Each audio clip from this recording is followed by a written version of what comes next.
7. Sombras, siempre sombras.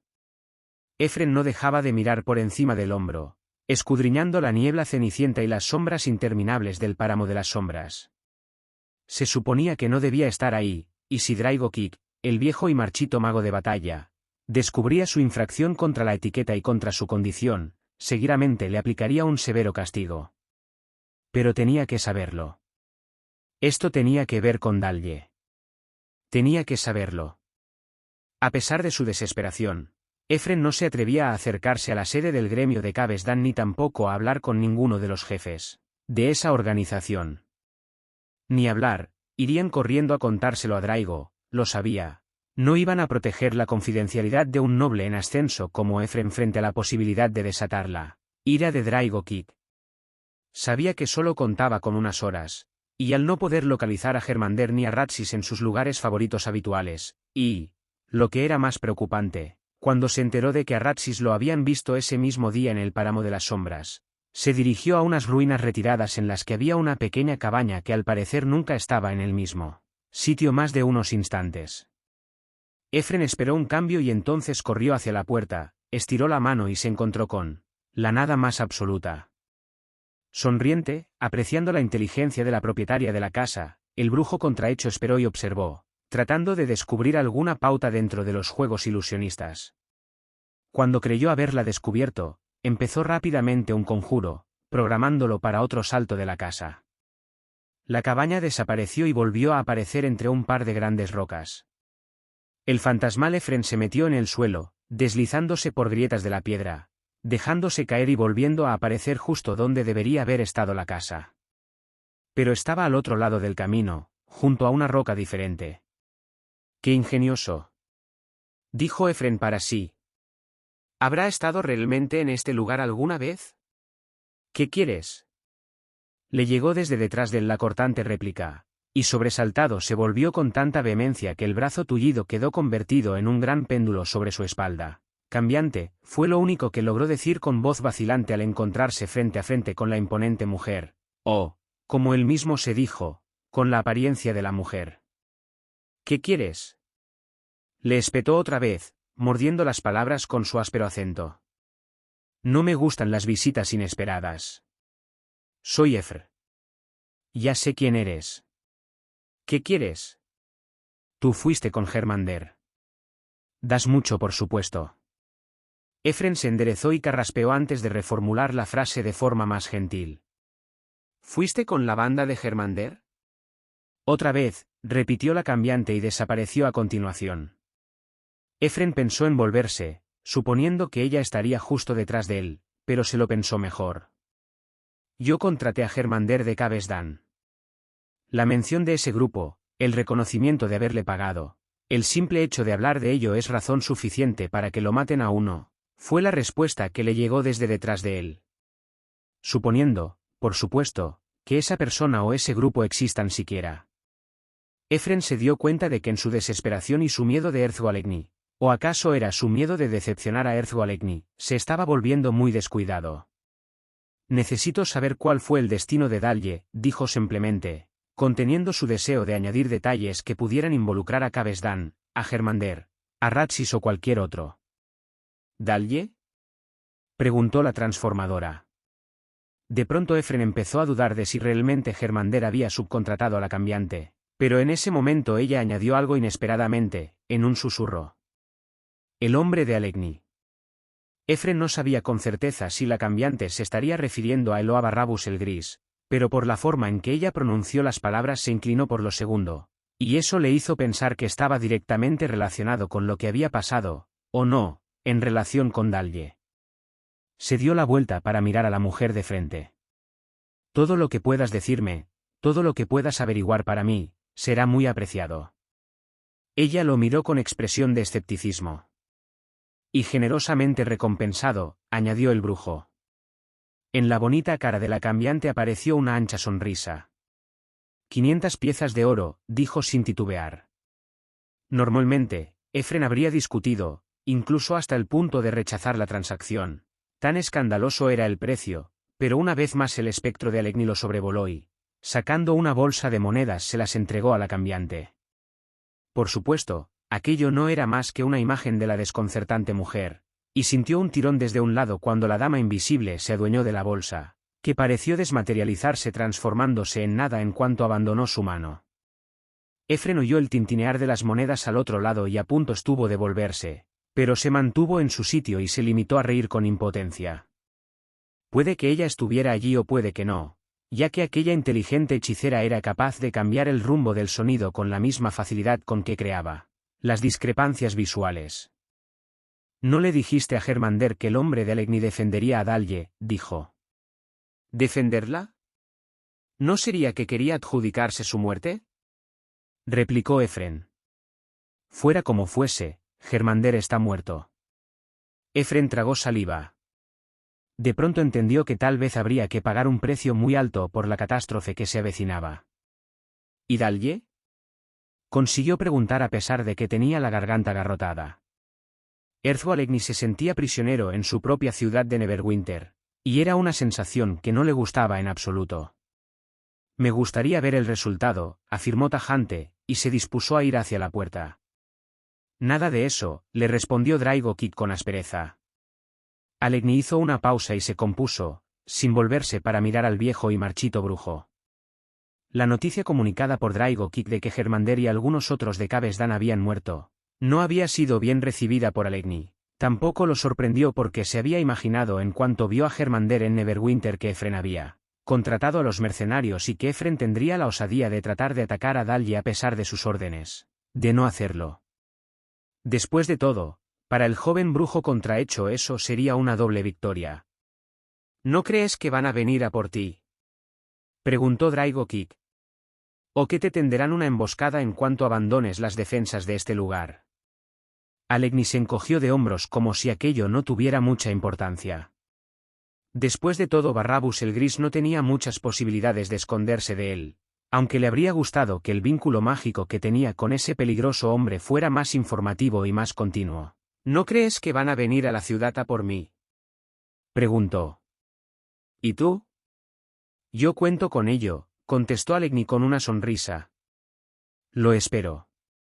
«No subestimes». «No subestimo a nadie», le interrumpió Alegni. «A ti tampoco». A Draigokik no era fácil sorprenderlo en una conversación, pero era evidente que Alegni lo había conseguido ahora, y el guerrero Tiflin hizo bien en no regodearse en ello. «Efren es joven», dijo Draigokik, y Alegni casi no podía creerse que el testarudo y fiero brujo estuviera cambiando de tema. «Es toda una promesa». «Y un conflicto permanente», añadió Alegni. «Lo es», dijo el brujo. «Especialmente en esta delicada situación». «No fui yo quien lo trajo aquí», le recordó Alegni. «Yo no lo quería aquí». Hizo una pausa y se quedó mirando con dureza al marchito brujo. «No lo quiero aquí». Sin embargo, pensó que tal vez se había excedido cuando vio que Draigokik se ponía tenso y endurecía la mirada. «Y sin embargo, está aquí», dijo tajantemente el brujo. «Y aquí se queda porque yo lo ordeno». La expresión de Alegni se hizo tensa, pero el tono de Draigokik no dejaba lugar para la discusión. «Hay castigos adecuados y hay castigos excesivos», le advirtió Draigokik. «Cuando uno de mis acólitos recibe un castigo desmesurado lo tomo como algo personal». «Y hay compensaciones», ofreció Alegni.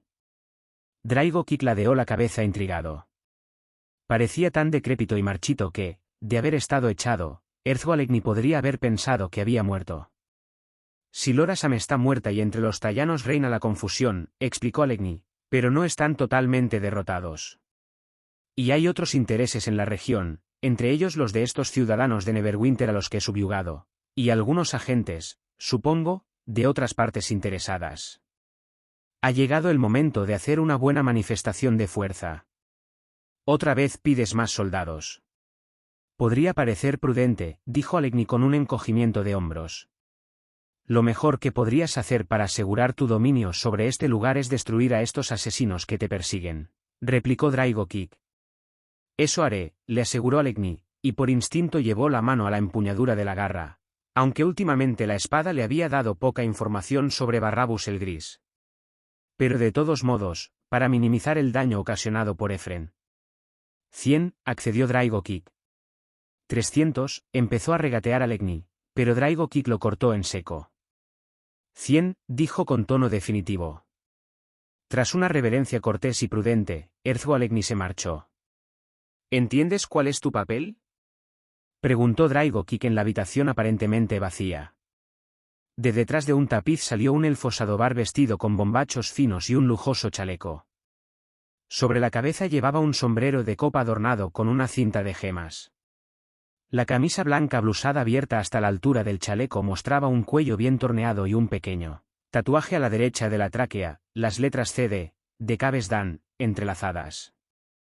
Aquí se nos presenta una gran oportunidad, dijo Draigo Kick. Y un gran riesgo, replicó el elfo, Glorfatel, cuyas palabras tenían más peso a la luz de las recientes pérdidas sufridas por Cabesdan.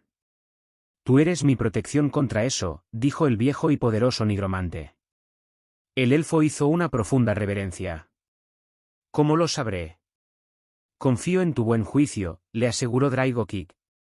Esta región de Toril, en especial el bosque de Neverwinter, es importante para nosotros, sin duda, pero no con la urgencia que tiene Erzgo Alegni. Y no me dolerán prendas si tengo que embarcar a este temperamental Tiflin en alguna empresa descabellada. Lo entiendo. Ya sabía que lo harías. Preguntó Yelbus Grinch a la pelirroja.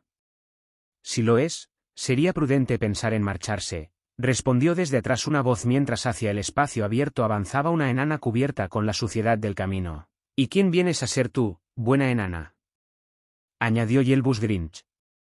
Ámbar Grisel O'Maul, a tu servicio, dijo la interpelada con una profunda reverencia. De los O'Maul de Advar. Mi amigo y yo acabamos de llegar a vuestra hermosa ciudad. ¿Tu amigo? Durmiendo, explicó Ámbar. ¿Y venís de dónde? De Luskan. Y en menudo lío se ha convertido ese lugar. Un paraíso comparado con Neverwinter, comentó otro hombre, ocurrencia que varios rieron, aunque con una risa nerviosa sin duda. Ah, veo que tenéis algunos problemas, y creo que mi amigo y yo seguiremos camino tan pronto como podamos. Deberíais hacerlo ya mismo, dijo Arunica con bastante frialdad. Esto no os incumbe. La enana la miró con curiosidad unos instantes, después se limitó a hacer una inclinación de cabeza y a marcharse. ¿Por qué iba a invadir Erzgo Alegni lo que ya es suyo? Grinch le dirigió a Arunica una mirada furiosa.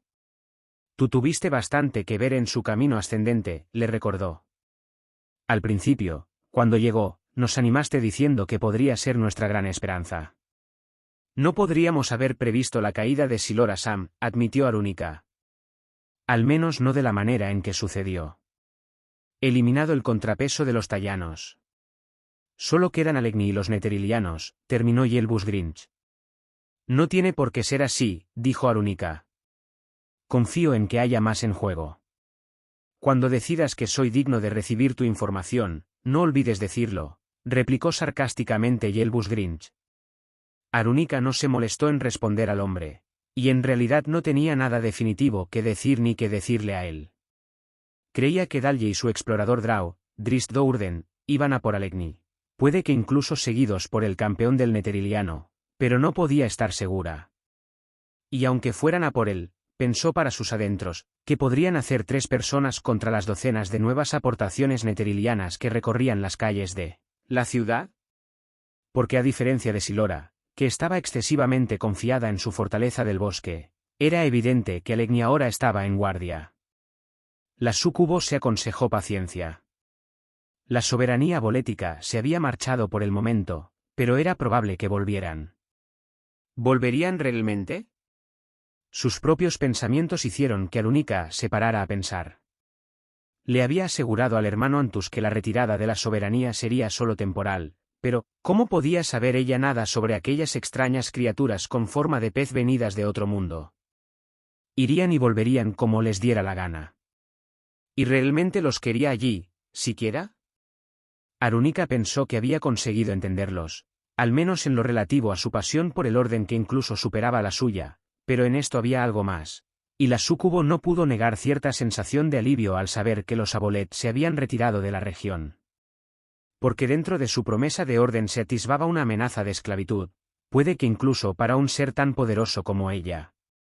La súcubo pensó en el panorama de la ciudad a su alrededor. Había invertido mucho allí, años de su tiempo en el plano material. Glacia había accedido a regañadientes a dejarla ir a ese lugar y quedarse tanto tiempo, y solo por la pasión e insistencia de Arunica, que afirmaba que sus sutiles enseñanzas podían conseguir que los desesperados habitantes de las ruinas de Neverwinter se sometieran sutilmente a la voluntad de Glacia, a quien ella profesaba lealtad. Pero ¿en qué punto se encontraba ella ahora, con respecto a todo aquello?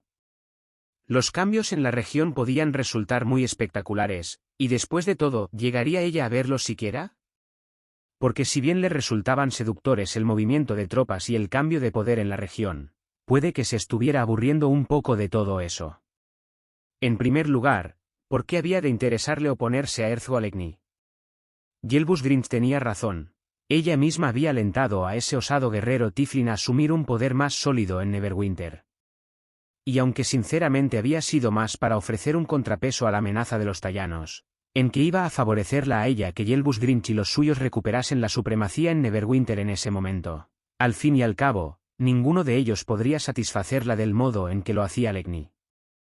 Ninguno de ellos podía aspirar a una posición real de poder e influencia, dentro o fuera de Neverwinter, como la que Alegni había alcanzado y sin duda mantendría. Tal vez pudiera llegar a convertirse en consorte de Alegni, y contribuir a que él alcanzara nuevas cumbres de poder y emprendiera empresas más osadas. Tal vez podría usarlo para atraer la atención de Aguas Profundas y así desencadenar sobre Neverwinter una contienda aún mayor, una que enfrentase directamente al imperio de Netheril contra los señores de Aguas Profundas. Podría ser sublime. A pesar de todo, la súcubo no consiguió esbozar una sonrisa. Esas acciones temerarias desencadenarían una oposición poderosa. Tal vez demasiado poderosa. Supongamos que lo conseguía para encontrarse finalmente con que la soberanía había regresado y no veía con buenos ojos sus elecciones, el hecho de que hubiese ayudado a Netheril a afianzarse allí. Y sin embargo, el anillo de pavor de los Tallanos sigue animando cadáveres, le dijo Alegni a Efren a altas horas de la noche. Si Lorasam está muerta y el poder del anillo muy disminuido, le aseguró Efren, y el joven brujo intentó con todas sus fuerzas no mirar a Alegni con demasiada curiosidad, aunque sospechaba por el tono del corpulento Tiflin que Alegni estaba sugiriendo algo. Pero sigue funcionando. Efren se encogió de hombros y trató de parecer desinteresado. Al fin y al cabo, ¿qué importaba?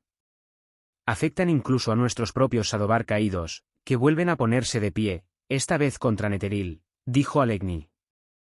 Así ha sido. Un curioso zombi nos atacó este mismo día. Supongo que lo conocerás. Efren tragó saliva y cuando miró al enorme guerrero supo lo que realmente quería decir Alegni, Germander. ¿Pensaste que sería de otro modo? Preguntó Arunica a Yelbus Grinch cuando se lo encontró junto a algunos otros ciudadanos destacados de Neverwinter. Todos estaban con los brazos en jarras contemplando mudos de asombro diversos puntos de las murallas de la ciudad, que estaban sumidos en una penumbra más profunda. En todos esos puntos habían aparecido sombrías puertas mágicas, como portales al vacío, y por ellas entraban soldados neterilianos, sombras todos ellos. ¿Es una invasión? Le atacaste a Dalye sin mi permiso, fue la acusación franca de Alegni. Ese solo para capturarla, tartamudeó el brujo Tiflin. No tenía que sufrir ningún daño. ¿Y tus mercenarios de Cabesdan eran tan refinados como para hacer semejante distinción? Preguntó Alegni con un escepticismo mordaz. Por supuesto. Insistió Efren tomándose apenas tiempo para pensar las palabras antes de pronunciarlas. Emplea Ratsis y sus arañas. ¿Y a la cambiante? ¿Incluso la cambiante? Casi pudo terminar antes de que Erzualegni le atizara un revés que lo lanzó al otro lado de la habitación, donde cayó al suelo desmadejado. El jefe Tiflin se lanzó a por él y lo cogió por el cuello, poniéndolo de pie antes de que pudiera recuperarse del golpe. No eres una entidad independiente, le advirtió Alegni. Tú eres mío y yo hago contigo lo que me pleis. Draigo, consiguió farfullar Efren, pero eso solo le valió una violenta sacudida que dejó flameando su brazo tullido y le hizo castañetear los dientes. Cuando acabó, Efren estaba sin resuello, pero consiguió decir, la cambiante, una vez más. esta vez con voz lastimera. Alegni lo tiró sobre una butaca. Era una banda poderosa, dijo Efren cuando consiguió recomponerse. Alegni había ido a la puerta de su balcón y estaba allí contemplando Neverwinter, la vista fija en el puente que llevaba su nombre. Habría sido un regalo para ti, añadió el joven brujo después de un largo silencio. Erzgo Alegni se dio la vuelta y miró a Efren con incredulidad. De haber matado mis mercenarios al Drau y haber apresado a Dalye, trató de explicar Efren alzando el tono de la voz, ya que esperaba que el furioso Alegni se precipitase sobre él y lo golpeara de nuevo, o algo peor. ¿Querías capturar a Dalye para mí?, preguntó Alegni escéptico. Seguro que tú querías que la capturara. Lo hiciste por ti, le gritó Alegni, y su sonora voz sofocó cualquier patético intento de negar la evidente verdad de la cuestión. ¿Quieres vengarte de Dalye? Tu lujuria supera incluso a la mía. Yo, Efren negó con la cabeza y fijó la vista en el suelo, incapaz de negar lo evidente. Sabía que tenía los ojos húmedos y no sabía si ocultar la mirada o si enjugarlos para que las lágrimas no se deslizaran por su rostro enjuto. Erzgo Alegni no era de los que admiten lágrimas. El corpulento Tiflin no avanzó, y Efren se dio cuenta de que la postura de Alegni se había suavizado bastante, lo mismo que su expresión burlona. No puedo culparte, dijo. Creía que sería una victoria segura, admitió Efren. La cambiante, Germander, Ratsis el criador de arañas, y otros guerreros y monjes además de ellos. Se animó un poco al ver que Alegni daba muestras de conocerlos, porque seguramente los neterilianos más importantes de la región del Páramo de las Sombras conocerían esos nombres. No era una banda cualquiera, y tampoco resultaban baratos. Son cazadores expertos. Y sin embargo, Dalye y su nuevo compañero consiguieron derrotarlos, replicó Alegni. Puede que tuvieran aliados, razonó Efren, y notó que Alegni llevaba la mano a la empuñadura de la garra al oír eso. Ninguno de los dos lo dijo en voz alta, pero ambos sabían que era muy probable que Barrabus el Gris hubiera tenido algo que ver. No encontrarán aliados suficientes para entrar en la ciudad, declaró el guerrero Tiflin. Aprovechaste mi acción para conseguir refuerzos, dedujo Efren, y se atrevió a sonreír. Convertiste mi error en ventaja en tu continua negociación con Draigokik. Harías bien en guardarte tus conjeturas, lo interrumpió Alegni, y su expresión se volvió más ceñuda que nunca. Efren abrió mucho los ojos y cerró la boca, dándose cuenta de que avanzaba por un camino peligroso ya que se enfrentaba a Erzgo Alegni que, aunque comprendiera la motivación de Efren, no era de los que perdonan, ni era muy dado a apiadarse. Sin embargo, Alegni parecía distraído. Lentamente, el joven brujo se levantó de la butaca a la que lo había arrojado Alegni, sin perder ojo al corpulento Tiflin, a todos sus movimientos, y listo para dejarse caer otra vez en cuanto pensase que estaba enfadando al voluble guerrero. Aun cuando ya se había puesto de pie, Efren se movía con cautela, pero el Tiflin no dio muestras de seguir con ganas de castigarlo. Efren se dirigió lentamente a la puerta del balcón. Alegni lo miró fijamente y él se quedó paralizado, esperando un ataque. Pero sorprendentemente, la expresión de Alegni era de simpatía. Miró a Efren, asintió lentamente con la cabeza, y dijo: La apresaremos. Después de su encontronazo con Yelbus Grinch, Arunica no estaba de humor para el avinagrado hermano Antus, que a horas avanzadas de la noche acudió a llamar a la puerta de su cabaña situada al sur de la ciudad. Arunica. Llamó a viva voz mientras daba golpes en la puerta. Arunica abrió la puerta de golpe, sorprendiendo al joven monje en mitad de un golpe. Arun, empezó a decir, pero se calló abruptamente. Eso es, anuncia nuestra relación a estas horas a todo el mundo, respondió Arunica, marcando cada sílaba con sarcasmo. Cogió a Antus por la muñeca y tiró de él con fuerza. Entra aquí, ordenó, y cerró la puerta con un portazo tras él. Dijiste que no conseguiría más ayuda de Netheril, dijo el monje con tono de reproche y apuntando con su dedo a la cara a Arunica. La cansada y furiosa diablesa tuvo que hacer acopio de toda su fuerza de voluntad para no arrancarle el dedo de un mordisco. No parecía probable. Pues te equivocaste. Arunica se encogió de hombros y alzó las manos como si eso no tuviera la menor importancia. ¿Es que si yo hubiese previsto la llegada de estos refuerzos podríamos haber hecho algo para cambiar las cosas? Preguntó. ¿Qué medidas habrías tomado, o me habrías hecho tomar a mí para evitar que Alegni afianzara su control? Podríamos haber acudido antes el embajador, decía Antus con rabia, casi incoherentemente. Podríamos haber convencido a la soberanía. De nada. Lo interrumpió Arúnica. Se le había acabado la paciencia. No. Antus salió despedido hacia atrás por los aires, lanzado por una mano abierta aplicada sobre su pecho. Se dio un buen golpe contra la pared, y de no haber sido por ella seguramente habría caído al suelo. Casi sin aliento, Antus se volvió a mirar a Arúnica, a la que había conocido como una simple mujer humana, atrevida en su actividad furtiva y en el espionaje y sin duda con una sexualidad muy poderosa, pero nada más que una mujer. Arúnica se dio cuenta de que se estaba planteando esas cosas en ese preciso momento. Lo había golpeado con fuerza, con más fuerza de la que era dado esperar en cualquier mujer de su estatura. ¿Habría traicionado su verdadera identidad? Por un momento, Arúnica pensó que tal vez sería prudente ir y romperle el cuello sin más a aquel necio. Sin embargo, fue solo un momento. El hermano Antus podía ser un tonto, pero al final era su tonto. Los contactos del joven con el embajador abolético le habían ahorrado muchas negociaciones personales con las criaturas de otro mundo. Podía manipularlo y controlarlo sin problema, y eso era un dato a su favor. No podríamos haber hecho nada si hubiéramos pensado que el imperio de Netheril reforzaría las fuerzas de Erzualegni, dijo con calma. Con los tallanos en franca retirada y después de haberse ido la soberanía, tenemos poca influencia contra los neterilianos. Entonces, ¿qué vamos a hacer? Preguntó Antus, o más bien intentó preguntar, porque tuvo que repetirlo varias veces hasta que recobró por fin el aliento. Se puso de pie y se alisó la túnica. ¿Nos vamos a limitar a permitir este dominio de los neterilianos?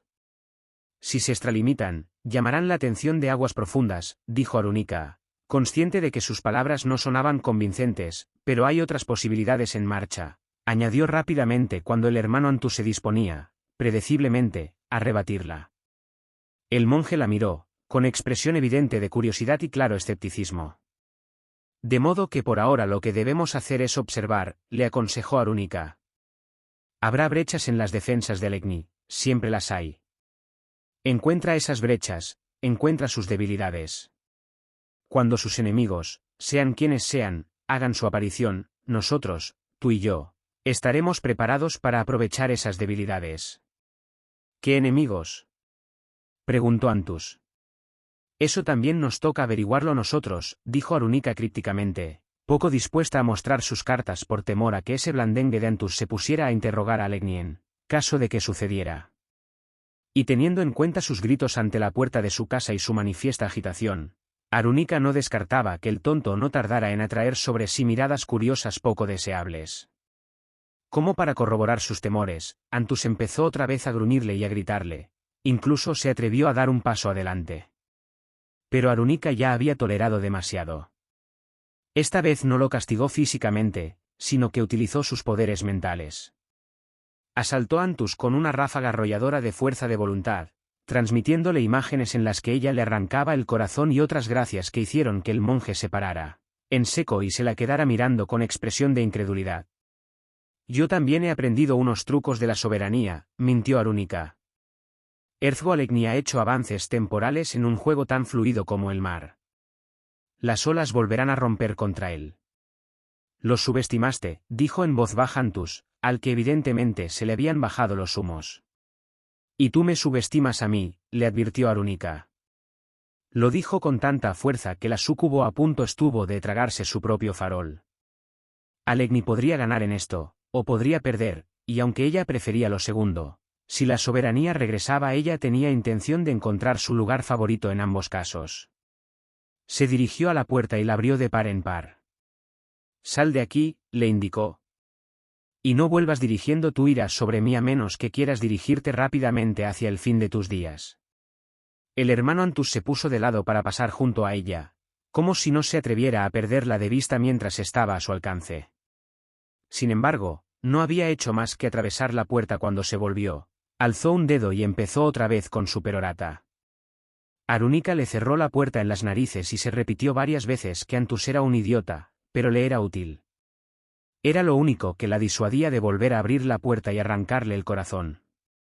No, no puedes, dijo Envidó con un silbido y un gesto desdeñoso, lanzando su cola de punta emponzoñada por encima del hombro.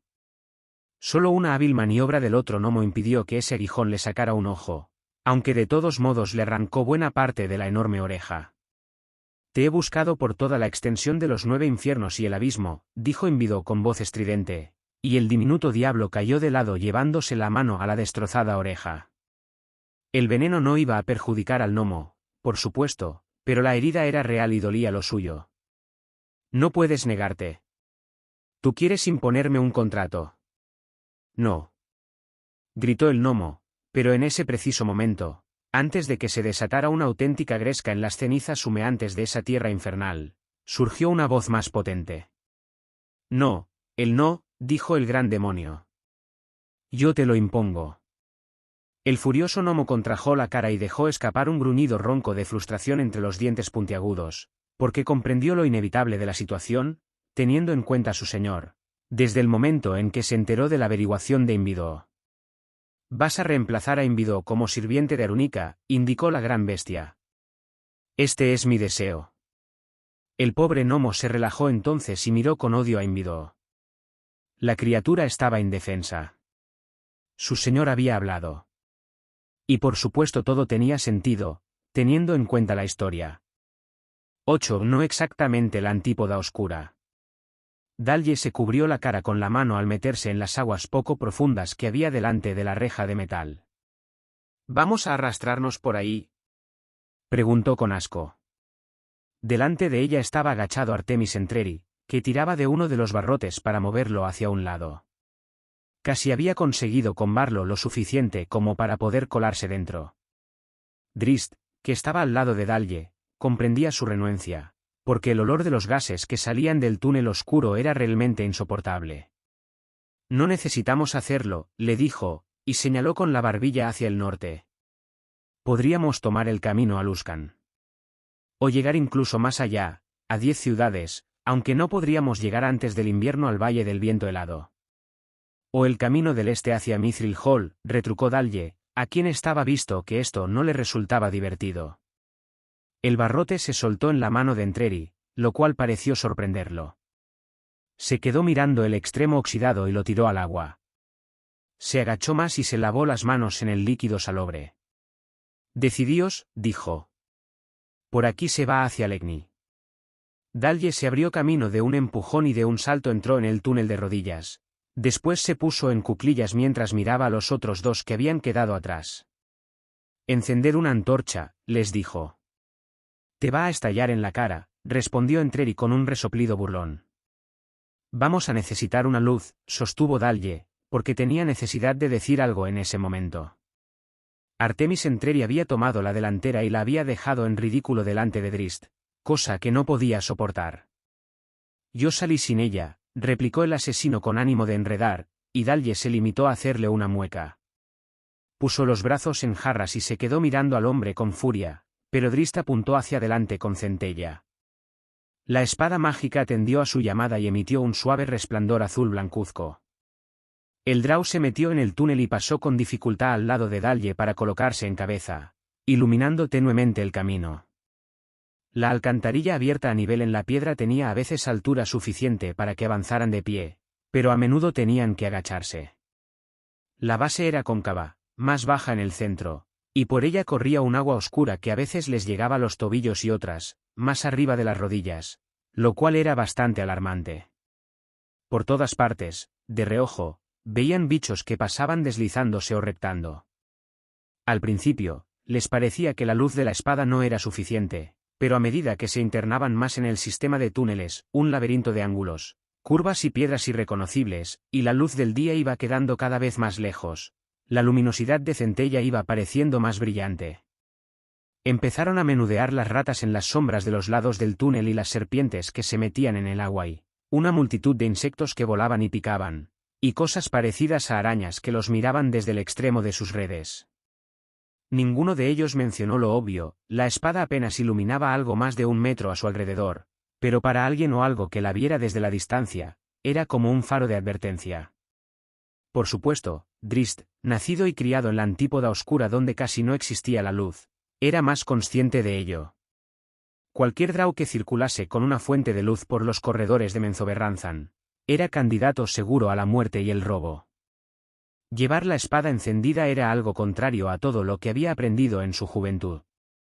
Con su vista superior podía recorrer esos túneles estupendamente sin necesidad de luz. «Yo puedo ver en la oscuridad», dijo Entreri detrás de él. Eso lo sorprendió e hizo que se volviera a mirar al hombre.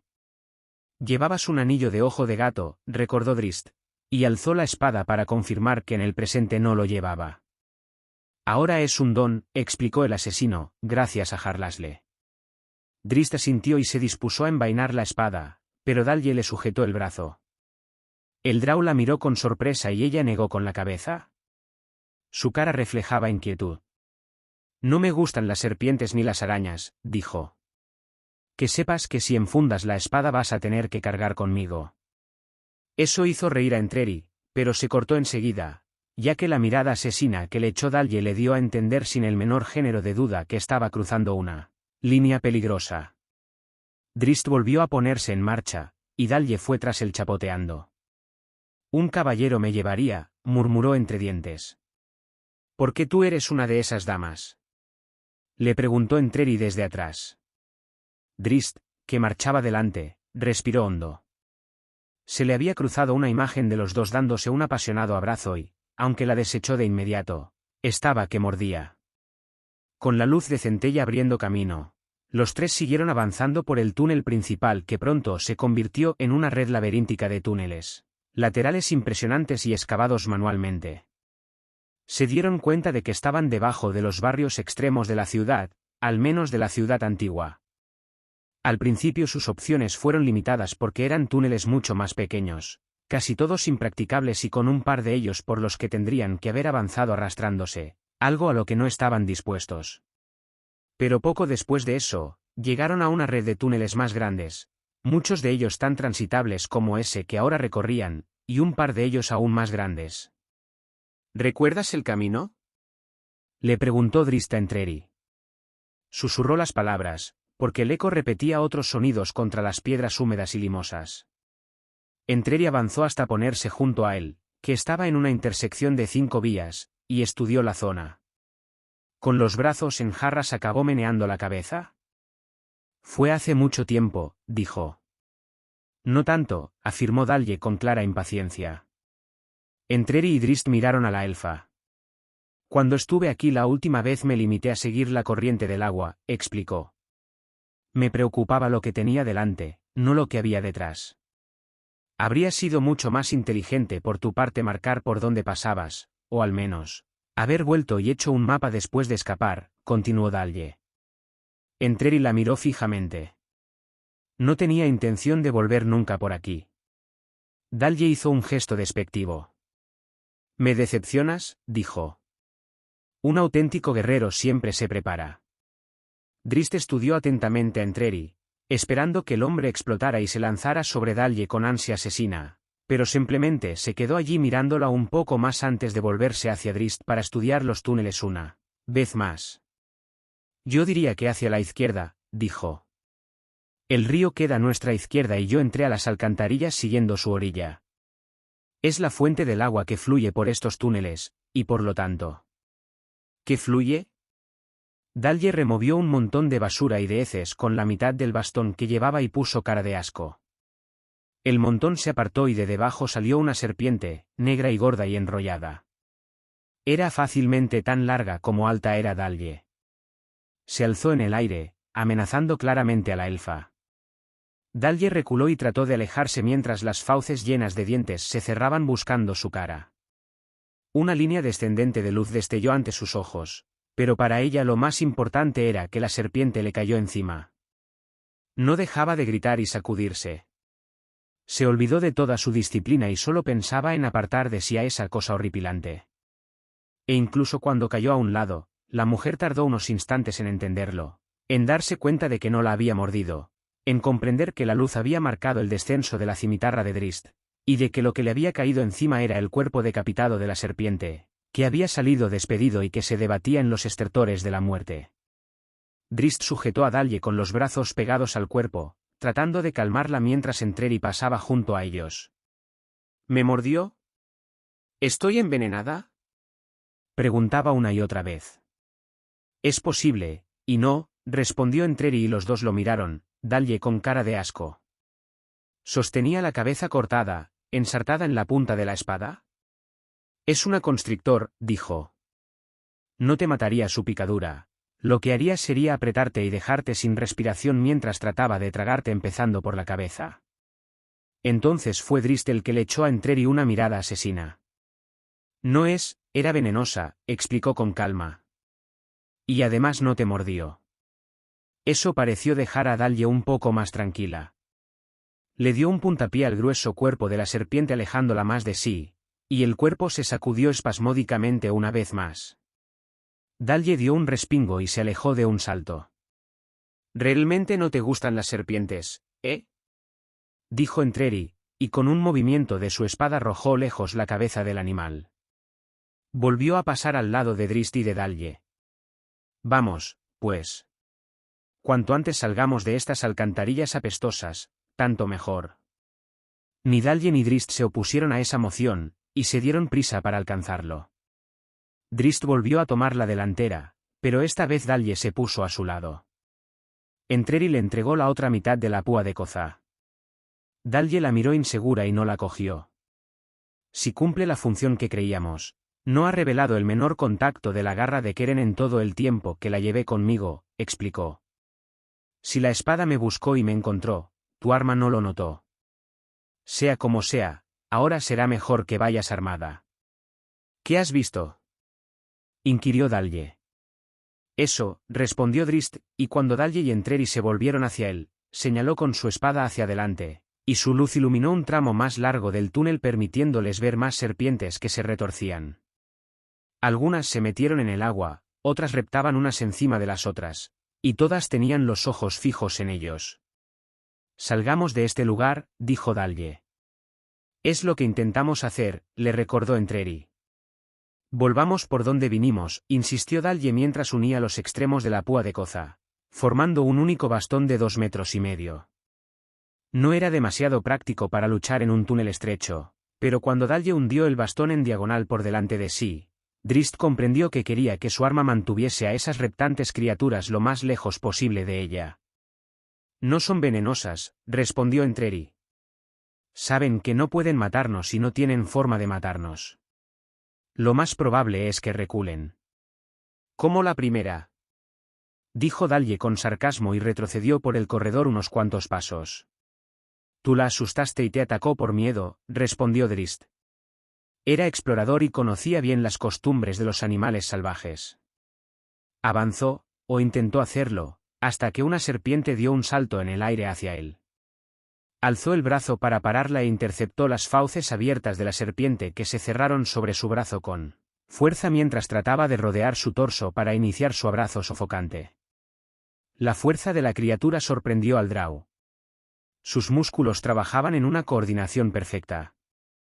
Al notar un movimiento a su lado entrevió a Entreri y en un primer momento pensó que el asesino acudía en su ayuda, hasta que comprendió que Entreri tenía sus propios problemas. Las agresivas serpientes avanzaban, deslizándose por el agua, reptando por las paredes, lanzándose por el aire.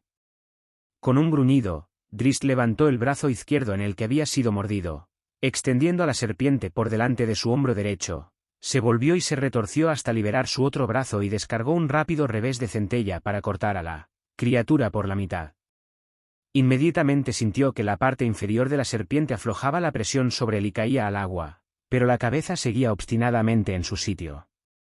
Demasiado preocupado en asir su otra espada, con cierta torpeza porque muerte de hielo, a la que habitualmente llevaba en la mano derecha, estaba envainada sobre la cadera izquierda, Drizzt dejó allí, colgando, la otra mitad de la serpiente. Seguía centrado en lo que tenía por delante, como debía ser, y se defendía con estocadas, mandobles y patadas para mantener a raya a las asaltantes. A su lado, Entreri se debatía con igual furia, desviando con la daga a las serpientes que saltaban y cobrándose víctimas con la espada. Pero detrás oyeron una larga serie de golpes sordos, y en una de las escasas pausas del combate, Drizzt miró hacia atrás, lo mismo que Entreri, y vio a Dalje, que avanzaba chapoteando en el agua, con su bastón extendido ante sí en sentido horizontal y moviéndolo rápidamente hacia arriba y hacia abajo, hacia la izquierda y hacia la derecha, haciéndolo restallar contra las paredes de piedra. «Serás idiota. Golpea a las serpientes», le gritó Entreri y a punto estuvo de caer de bruces al terminar la frase cuando una de las serpientes se coló entre sus defensas y se le enroscó alrededor de las piernas, tirando fuertemente de él. «Dalje», le imploró Drizzt. Pero los golpes continuaban, lo mismo que el ataque de las serpientes que parecían no tener fin. Entreri se liberó y volvió a recibir otro golpe, y Drizzt a punto estuvo de dejar caer a muerte de hielo cuando una serpiente se agarró a él. Se empezaron a ver destellos en el túnel, no por el movimiento de la cimitarra luminosa de Drizzt sino como agudas descargas de luz, fogonazos relampagueantes. Entreri no dejaba de maldecir a Dalje y de gruñir a las serpientes mientras se defendía con la espada y a patadas, y precisamente cuando Drizzt pensaba que había ganado cierta ventaja, se le apareció delante una serpiente, en el techo. Se echó hacia atrás, agachándose al mismo tiempo, y las ávidas fauces se cerraron en vacío, a muy escasos milímetros de su oreja izquierda. La serpiente se retrajo antes de que pudiera decapitarla con su espada y volvió a lanzarse sobre él con tal fuerza que a punto estuvo de hacerle perder pie. Drizzt sabía que caer equivalía a ser superado. El agua era un hervidero de serpientes vivas. «Dalje», gritó pidiendo ayuda. Esta vez la elfa respondió, no con palabras, sino con un trueno. Clavó la púa de coza en el agua para golpear en el suelo y allí liberó la energía que los golpes habían acumulado en el interior del bastón. La réplica los hizo saltar a los tres por los aires, aunque todos se aterrizaron de pie. El agua se agitaba y borboteaba, y despedía un vapor maloliente y tan espeso que casi no se veía nada. Drizzt trató de responder, de decir algo, pero se encontró con que tenía la mandíbula agarrotada por la energía que vibraba a través de él. Y de repente se acabó, de forma tan inesperada y abrupta como había surgido, y una quietud sobrenatural reemplazó a la furia de los momentos previos. Las serpientes caían de las paredes y del techo, o quedaban colgadas, enganchadas en una viga natural o en un resalto o una grieta de la piedra. Las había tiradas en el suelo en diferentes posturas, como runas o glifos vivientes, o flotando en el agua. A veces tropezaban contra una pierna o un pie. Puede que estuvieran muertas, o atontadas. Esta segunda posibilidad, muy real, tenía a Drizzt bastante preocupado. Junto a él, Entreri ensartó a uno de los reptiles, y la convulsión que tuvo cuando la espada lo atravesó dejó claro que antes de eso estaba viva. «Vayámonos, y rápido», gritó Drizzt. «Dejadlas, son demasiadas». «¿Por dónde hemos entrado?», dijo Dalje. «Alegni está por ahí», le recordó Entreri, señalando hacia adelante. «Y el camino es más corto». No tuvieron tiempo para pensarlo. No tuvieron tiempo para considerar el comportamiento tan inusual de unas criaturas tan comunes. Simplemente tuvieron que reaccionar. Tal vez fuera la zanahoria de Alegni que Entreri había agitado delante de Dalje, pero fuera cual fuese la razón, Drizzt se sorprendió cuando la mujer llegó chapoteando a donde ellos estaban, empujándolos para que se movieran. Observó que Entreri se había agachado para sacar algo del agua antes de alcanzarlos a grandes zancadas, pero no se preocupó más de ello mientras los tres iban abriéndose camino entre un laberinto de serpientes atontadas. Por suerte, la energía mágica de la púa de coza se había propagado lo suficiente dentro del túnel para afectar a la mayor parte de las serpientes, y superaron ese punto bastante rápido. Por suerte también, o eso les pareció, el corredor se ensanchaba un poco más y se hacía más alto, lo que les permitió avanzar con más rapidez. Solo tuvieron que esperar un momento mientras Entreri se subía a una roca y se sentaba. Entonces Drizzt comprendió que era lo que el asesino se había parado a sacar del agua, uno de sus botines. La sacudida de Dalje lo había hecho saltar dejando atrás el calzado. Con unas cuantas maldiciones a media voz mientras meneaba la cabeza, Entreri se volvió a poner la bota humeante y se puso de pie. «Me debes un par nuevo», dijo mirando a Dalje con rabia. Te he salvado la vida, replicó ella. Si te hubieras molestado en sumarte a la contienda, no tendrías que haber salvado a nadie, ¿no? Otra vez Drist observó mucho menos que divertido a los dos mientras intercambiaban pullas verbales, pero no podía centrarse realmente en ese momento, porque algo del encuentro con el lecho de serpientes lo inquietaba ahora que lo miraba retrospectivamente. ¿Por qué eran todas esas serpientes exactamente del mismo tamaño? Preguntó cuando reanudaron la marcha. ¿Y por qué no habían de serlo? Preguntó Dalje. Las serpientes mudan la piel y crecen rápidamente y de forma continua, explicó Drist. O sea que eran todas de la misma edad, replicó la elfa, demostrando por su tono que no le veía mucho sentido a esa conversación. Las serpientes no se mueven en masa, dijo Drist meneando la cabeza. Pues esa era una manada de serpientes, le retrucó Dalje sin dudarlo. Un lecho de serpientes, la corrigió el explorador, pero sin mucho entusiasmo, porque no dejaba de tener sentido lo que ella decía. Sin embargo, Drist negó con la cabeza, no muy convencido. Las serpientes se reunían en invierno, por supuesto. Él había encontrado muchas de sus guaridas a lo largo de sus viajes, algunas en las que había miles de ellas, pero jamás había visto a una masa de cazadoras como la que acababan de encontrarse. Y jamás había oído hablar de un ataque coordinado de serpientes. ¿Un conjuro mágico?, preguntó Dalje, y eso le pareció acertado a Drist, hasta que intervino Entreri. ¿Crías? ¿Crías?, repitió Dalje con tono de duda, expresando lo obvio porque, ¿cómo podía ser una cría una serpiente de casi 2 metros? Pero fue la forma en que lo había dicho Entreri lo que hizo que los dos se volvieran hacia él y siguieran a continuación su mirada. En dirección a la madre. En una pequeña habitación iluminada por una sola vela, estaba el hermano Antus sentado con las piernas cruzadas sobre el suelo desnudo. Tenía los ojos cerrados y las manos apoyadas en la fresca piedra al lado de las piernas con las palmas hacia arriba. Entonaba en voz baja un cántico que casi era un gemido. Estaba concentrado en la respiración, y el movimiento ascendente y descendente de su vientre le servía para purificar el torbellino de sus pensamientos, para encontrar un lugar de paz y vacío. Ese era su único refugio y ni siquiera allí, al principio, parecía encontrar la serenidad. Debía ir a aguas profundas y alertar a los señores de que tenían un baluarte del imperio de Netheril un poco más al norte. Lo asaltaban imágenes del camino, atisbos de lo difícil que le resultaría marcharse sin llamar la atención, o de las consecuencias que le llevaría si los muchos soldados de Erzgolegni lo capturaran antes de que consiguiera salir, y en caso de irse, por supuesto no podría regresar a Neverwinter a menos que Alegni hubiera sido expulsado y hubieran sido derrotados los agentes de Netheril. Uno por uno, el hermano Antus fue eliminando esos pensamientos. Sentía que su vientre subía y bajaba. ¿Y Arunika? ¿De dónde había sacado la mujer la fuerza que él había experimentado directamente en su casa? Y dicho sea de paso, ¿cómo se las arreglaba una mujer tan menuda para vivir tan cómodamente fuera de las murallas de la ciudad?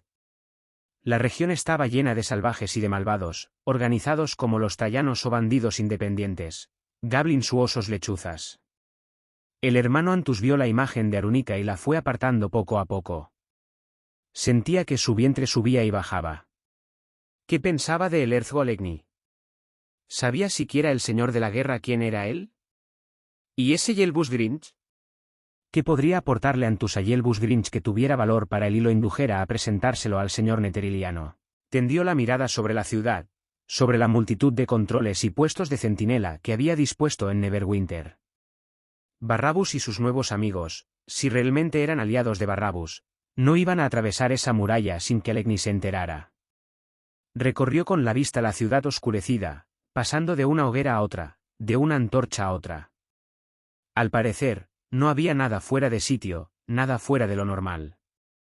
Alegni asintió, satisfecho, recogió la espada y las botas que acababa de quitarse y volvió a su habitación, con la esperanza de conseguir media noche de sueño antes de que amaneciera. La enorme serpiente, de cuerpo tan grueso como el tronco de un hombre robusto, alzó del suelo la desmesurada cabeza para fijar los ojos en los 3 invasores de su reino cloacal. Abríos en abanico, les dijo Drist a sus compañeros, Entreri a su derecha, Dalje a su izquierda. Todo lo que podáis. Tenemos que flanquear esas mandíbulas. Acabó con un respingo cuando la cabeza de la gigantesca serpiente se volvió hacia él con un chasquido, con la velocidad de un rayo. Lo primero que se le cruzó por la cabeza fue poner sus cimitarras en posición de bloqueo, pero le pareció ridículo a la vista de las fauces abiertas, de una boca capaz de tragárselo entero, de arremeter contra él con la fuerza de un caballo a la carga. El instinto pudo más, y el Drow la esquivó desesperadamente echándose a un lado. El aire se conmovió con tal violencia cuando la cabeza pasó a su lado que eso solo bastó para que Drizzt estuviera a punto de perder pie. Consiguió mantener el equilibrio, pero el retroceso de la serpiente fue tan rápido que no le dio tiempo a atacarla. No podemos luchar contra esto, susurró Dalje, y Drizzt detectó algo más que pragmatismo en su tono de derrotismo, y cuando miró a la guerrera, a esa elfa que disfrutaba en la batalla, la vio con los brazos caídos, en actitud de indefensión, como rendida. Volvió a mirar a la gigantesca serpiente, a la enorme cabeza zigzagueante y desafiante, a esos ojos negros que le devolvían la mirada y lo atravesaban, haciendo burla de él con su potencia. Pasaron unos instantes terribles. A Drizzt se le ocurrió más de una vez que Dalje tenía razón en este caso, que no podían luchar contra aquella poderosa criatura. La serpiente estaba muy por encima de ellos, era un enemigo aplastante. Y no quería matarlos. Eso parecía una verdad evidente, y tenía sentido, hasta que Drizzt consiguió dejar de lado lo obvio y pensar realmente en ello. Solo entonces amplió Drizzt su campo de visión abarcando el entorno de la serpiente y vio a otra media docena de personas que flanqueaban a la bestia, con expresión satisfecha. Con expresión satisfecha.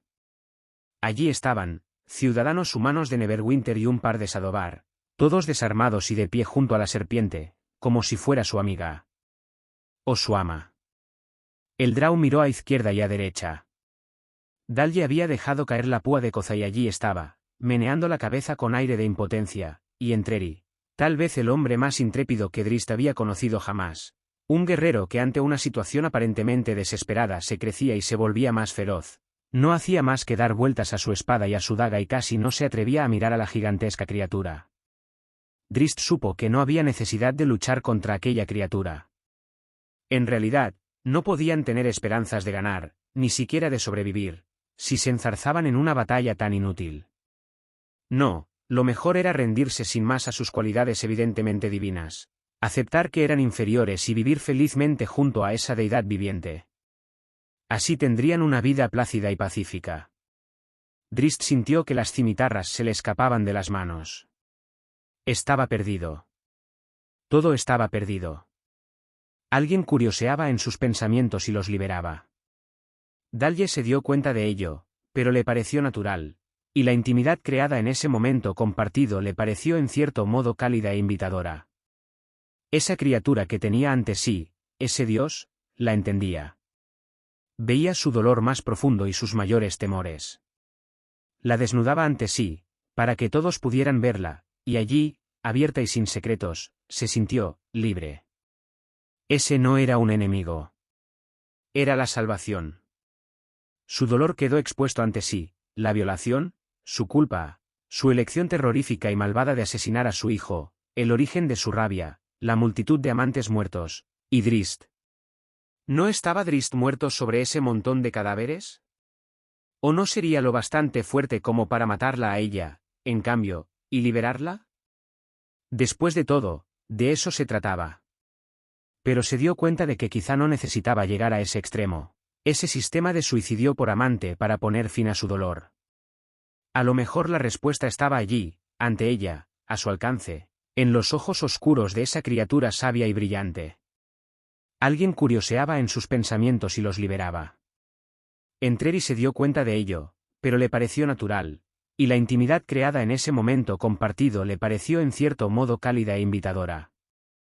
Esa criatura que tenía ante sí, ese dios, lo entendía.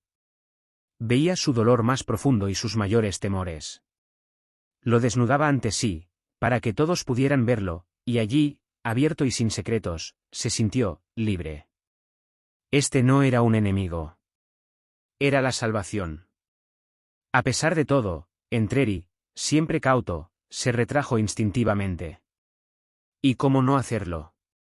Él, que había vivido una vida de mentiras, incluso ante sí mismo, que había vivido en las sombras del embuste y de la falta de aceptación de la realidad, de repente descubrió un cambio radical, y no solo por parte de esa criatura, como le había sucedido con la garra de Keren, sino abierto a todos los miembros de la familia colectiva que la criatura le ofrecía. Sus prevenciones desaparecieron sin que les dedicara un solo pensamiento consciente. Sin embargo, sus recuerdos flotaron ante sus ojos, la traición de su madre cuando era niño, la traición suprema de su tío y de aquellos otros, el barro de las calles de Kalimport. Sintió una violación, como la que había conocido siendo niño, una violación de lo más íntima y dañina. Volvió a hacerle frente, o lo intentó, pero se dio cuenta de algo totalmente inesperado. Entreri dejó de lado sus propias contemplaciones por un momento de sorpresa y miró a Dalje. Dalje lo miró a él. Estaban desnudos, juntos, y no había dónde esconderse. Alguien curioseaba en sus pensamientos y los liberaba. Sin embargo, a diferencia de sus compañeros, este tipo de intrusión no era nada nuevo para Drizzt Do'Urden, que reconoció casi de inmediato las sutiles artimañas, la esclavitud voluntaria. Durante los días que había andado deambulando por la antípoda oscura, después de dejar Menzoberranzan, Drizzt ya había sido objeto de una seducción como esta, promesas lógicas y visiones portentosas y despreocupadas de una vida paradisíaca, por parte de los Ilitas, los malditos desolladores de mentes. Con obediencia y adoración, Drizzt y sus compañeros habían sobado la mente colectiva de la comunidad Ilita. Drizzt ya había recorrido antes este camino, había sido víctima de eso y había visto violada su identidad. Decidido a no volver a sufrir nunca semejante esclavitud, se había entrenado para resistir con un muro de ira. A la luz de una experiencia tan terrible, no le resultó difícil a Drizzt volver a levantar ese muro casi de una manera instantánea. Lenta y subrepticiamente rebuscó en su bolsa y sacó la figurita de ónice para invocar en silencio a Genwibar, y al igual que sus rendidos compañeros, bajó las espadas y empezó a caminar despacio y pacíficamente hacia la hipnotizante criatura. Cada paso era un esfuerzo, porque en este caso la intrusión era fuerte, realmente poderosa. Drizzt había aprendido dolorosamente a enfrentarse a ella, pero de todos modos no estaba seguro de poder resistir. O peor aún, de poder resistir sin revelar sus intenciones. Vio la multitud de imágenes que flotaban a su alrededor, y de haber encontrado un momento libre de las exigencias de la disciplina, tal vez se habría sorprendido al atisbar los secretos íntimos de sus compañeros, en especial los de Dalje, sobre todo la imagen en la que aparecía el muerto encima de una pila de cadáveres de los amantes anteriores. Pero dejarse ir en la contemplación de las imágenes habría significado que también sus pensamientos flotaran liberados, y por lo tanto que también él quedara atrapado por la red telepática. Se mantuvo detrás del muro, fortalecido a cada paso. Recordó su terrible experiencia con los Ilitas. Solo una cosa lo había salvado en aquella ocasión. Sintió que empezaba a deslizarse, sintió los tentáculos de otra mente, de esa serpiente divina, rebuscando en sus pensamientos más profundos.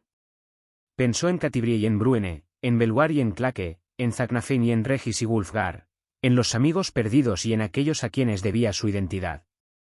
No paraba de repetirse que ese intruso le robaría sus recuerdos, y así fortalecía su muro de ira. Porque sin esos recuerdos, Drizzt Do'Urden no tenía nada. Su marcha se fue haciendo más lenta hasta que se detuvo, sus espadas descendieron porque no podía levantarlas. De reojo vio que Entreri y Dalje habían empezado a mirarlo con desconfianza, incluso amenazantes. Aquella deidad había reconocido su resistencia y su engaño, lo sabía, y volvería a sus propios compañeros contra él. No. Gritó Drizzt en un último acto de desafío, y retrocedió, obligando a sus cimitarras a ponerse en guardia. Pero Dalje y Entreri se volvieron contra él, moviendo sus armas como para atacar. Drizzt tuvo que enfrentarse a la posibilidad de matar a su amante y de matar a Entreri, este vínculo con un pasado que tanto echaba de menos. Sin embargo, todo pasó tan rápido que esos pensamientos apenas fueron algo más que una pena fugaz, y, por puro instinto, el Drow atacó con dureza. Mientras con un revés de centella desviaba un golpe de la púa de Koza, Muerte de Hielo mantenía a raya a Entreri. Podía ganar, porque ellos no luchaban como Entreri y Dalje, sino como armazones vacíos de esos magníficos guerreros, como meros peones del dios serpiente. Pero no tardó en darse cuenta de que no podía ganar, porque además de estos dos quedaban los otros esclavos, Y peor aún, la gigantesca serpiente, un enemigo al que no creía poder vencer. Un enemigo al que sabía que no podría vencer. Un enemigo tan superior a él que se burlaba de él por pensar siquiera que podía derrotarlo, que podía siquiera resistirse a él. La sutil red se cerró cuando Entreri y Dalje retrocedieron, y Drizzt perdió otra vez, y estaría perdido, totalmente perdido, como lo había estado ante los Ilitas en su juventud, hacía ya un siglo. Ni toda la disciplina, ni toda la ira, podían ganar. No frente a un dios. Además se dio cuenta de que la vida sería buena al servicio de esa criatura omnisciente. La vida sería todo paz, y calma y satisfacción atendiendo a las necesidades de su amo. Suspiró y bajó la guardia ante la gran serpiente. Fue él el primero de los esclavos que gritó una advertencia cuando la negra silueta de Genwibar saltó encima de la enorme criatura. Drizzt dio un alarido, primero de rabia y después de sorpresa, cuando vio que la serpiente no era en absoluto una serpiente, sino una cosa horrenda parecida a un pez. Y como gritaba, tanto con una voz acuosa audible como en la mente de Drizzt, tan brutalmente dentro de su mente que lo hizo caer, junto con Dalje, Entreri y los demás, sobre el suelo mojado. Allí había una serpiente gigantesca que yacía muerta a un lado, y esa extraña criatura que había asumido su identidad, su lugar y su imagen. Pero nada más. El ataque de Genwibar había destruido esa ilusión, dejando en su lugar a una criatura de aspecto mucho menos formidable. Drizzt se puso de pie de inmediato y atacó, tomándose antes el tiempo de derribar a Entreri y de quitar de una patada el bastón de las manos de Dalje, porque sabía que él era libre, pero no sabía si los demás habían roto sus ataduras. Lo indudable era que los 6 esclavos que habían acompañado a esa extraña criatura no habían dejado de lado su alianza. Un par de humanos avanzaron y saltaron a por Genwibar, quien de una patada con su zarpa posterior lo sacó del camino, haciéndole a uno un grotesco corte desde la barbilla hasta el hombro. Los otros 4 pasaron de largo para interceptar a Drizzt, que giró hacia su derecha y plantó la empuñadura de una cimitarra en la mismísima nariz de uno de sus perseguidores al que hizo caer hecho un ovillo. No quería matar a ese grupo, sabiendo como sabía que no actuaban por voluntad propia, pero cuando un sombrío que seguía a ese humano se adelantó con una estocada asesina, el instinto del Drow le hizo parar y responder incluso sin haber tomado conciencia de lo que hacía. Trató de controlar el golpe y le dio al sombrío debajo de las costillas, pero sin clavar la hoja. Sin embargo, cuando vio que eso no frenaba al atacante, que aparentemente no sentía dolor, poseído como estaba, Drizzt no tuvo más remedio que golpear de nuevo, con más fuerza y varias veces. No tenía tiempo que perder, de modo que derribó al sombrío, y cuando el humano se levantó obstinadamente contra él, el Drow le hizo un corte en las piernas con un golpe amplio de sus cimitarras. Trató de que el corte no fuera demasiado profundo, e hizo una mueca de desagrado cuando vio la sangre, aunque poco más podía hacer. Esperando no haber producido un daño permanente, Drizzt se unió a Genwibar en su ataque contra el Abolet, porque la verdad era que esta era una de esas extrañas y poco conocidas criaturas, un joven Abolet al que la soberanía había dejado atrás como centinela y como explorador de un lugar que no habían abandonado definitivamente. Drizzt inició un ataque duro y rápido, más aún cuando rodeó a la bestia con aspecto de pez y pudo echar un vistazo a sus amigos. El ataque de Genwibar los había liberado, y los 2 peleaban brillante y ferozmente contra los esclavos restantes. Drizzt trató de centrarse en la criatura que tenía ante sí. Cierto que era físicamente débil, pero tenía la posibilidad de derribarlo, o de paralizarlo al menos, con una sugerencia. El Drow no podía bajar la guardia mentalmente y tenía que manejar sus armas con rapidez. No pudo evitar una mueca cuando Dalje, accionando sus mayales en perfecta coordinación, se enfrentó a uno de los esclavos Sadobar. Sabía lo que se avecinaba, y lo único que pudo hacer fue mirar para otro lado, centrándose otra vez en el Abolet, cuando las letales armas de Dalje golpearon repetidamente el cráneo del esclavo desgarrando la piel y rompiendo el hueso hasta convertir el cerebro del sombrío en una masa informe.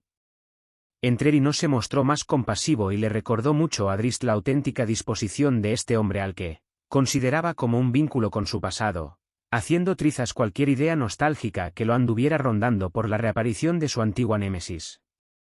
El Drow dio un grito ahogado cuando la espada de Entreri atravesó el torso de un esclavo humano saliéndole, luego por la espalda. Entreri retiró la espada casi instantáneamente, Pero inició un giro repentino que acabó cortando la garganta al hombre en plena caída. Aunque la amenaza ya había sido superada, el despiadado Artemis Entreri no pudo resistir la tentación de asestar el golpe final. En aquel momento Drizzt se veía asaltado por demasiadas dudas sobre la trayectoria y la de sus compañeros, pero las hizo a un lado. Hasta llegó a decirse que no eran más que implantaciones de aquella insidiosa bestia psíquica. Prefirió dirigir esa decepción, esa rabia incluso, contra su opresor, el Abolet. Cayó Centella con un golpe aplastante, quebrando huesos, y detrás llegó Muerte de Hielo, penetrando por la brecha abierta por su compañera para buscar el cerebro de la criatura. Siempre el cerebro, el origen de la fuerza de la bestia. De un salto, Drizzt se montó a horcajadas sobre la escurridiza criatura, hundiendo alternativamente las cimitarras en la herida, y cuando una entró a fondo, el Drow giró la muñeca y la deslizó hacia uno y otro lado, cortando las conexiones internas. Vio al esclavo que quedaba, un Sadobar, que corría hacia él en un último y desesperado intento de salvar a su amado señor. Pero demasiado tarde.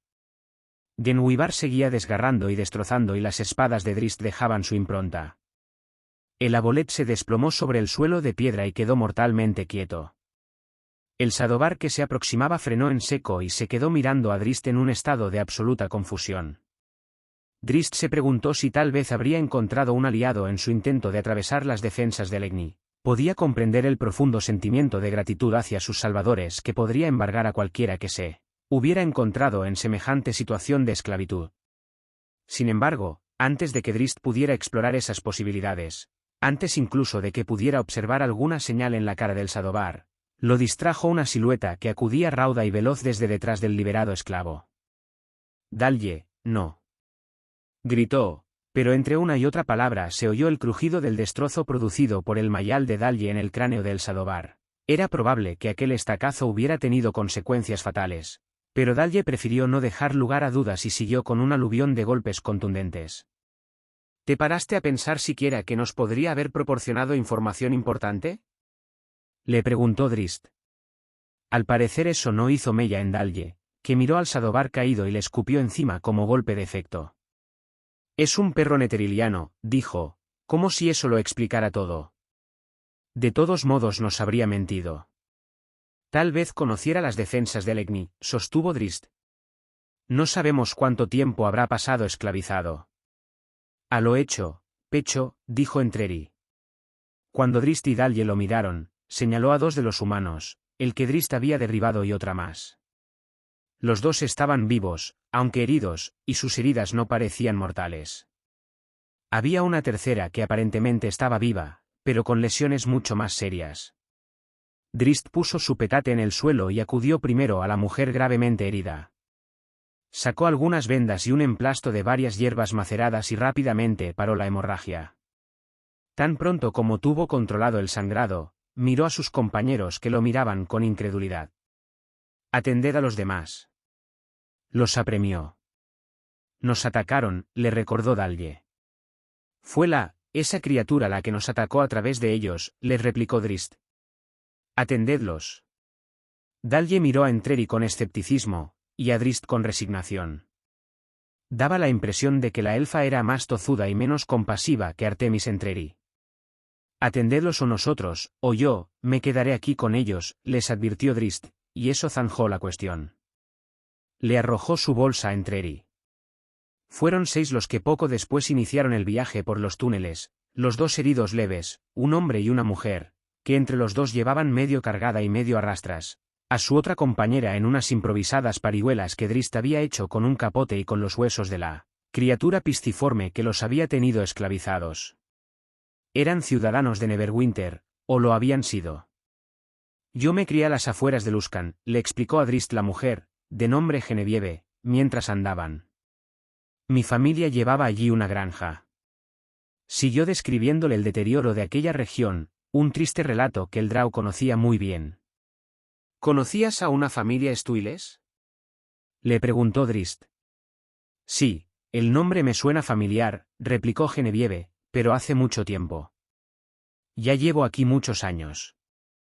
Desde antes de la catástrofe».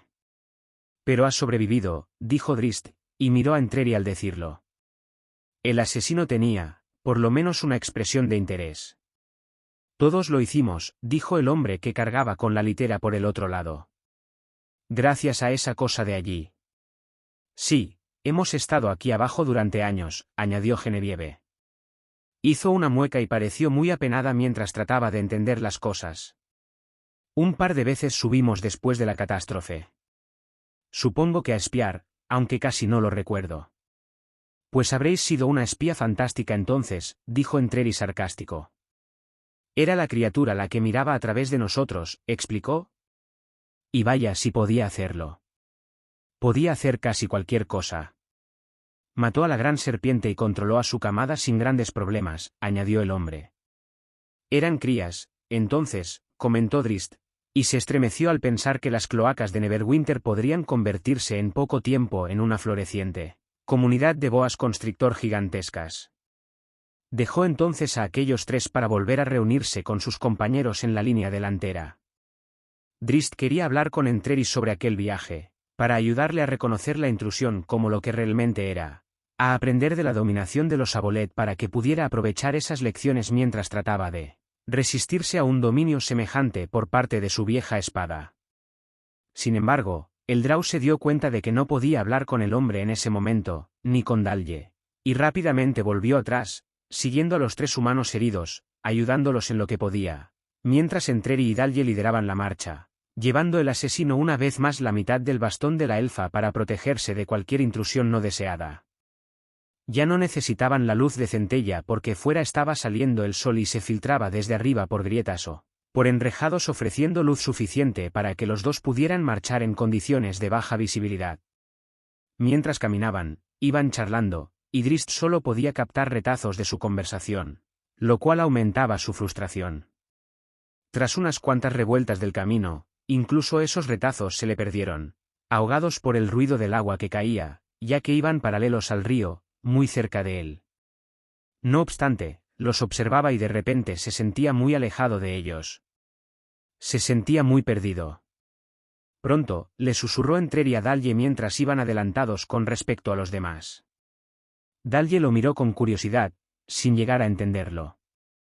¿Se refería a que pronto saldrían de las alcantarillas? Tal vez, pero sospechaba que se trataba de algo más, especialmente teniendo en cuenta la extraña mezcla de secretos personales. Entreri asintió, y ese sencillo gesto encerraba muchas cosas, el reconocimiento de cosas mucho más profundas que las implicaciones prácticas de esa única palabra que había pronunciado. Pronto, decía, refiriéndose a que Dalje encontraría, pronto, una solución adecuada. Pronto, daba a entender, según Dalje, que la resolución de su mayor tragedia y el momento más grandioso. La guerrera elfa apartó la vista. No quería que él viera las lágrimas en sus ojos azules, no quería que este extraño, este antiguo adversario, que a lo mejor todavía lo era, volviera a escudriñar otra vez en su alma. ¿O acaso era solo vergüenza?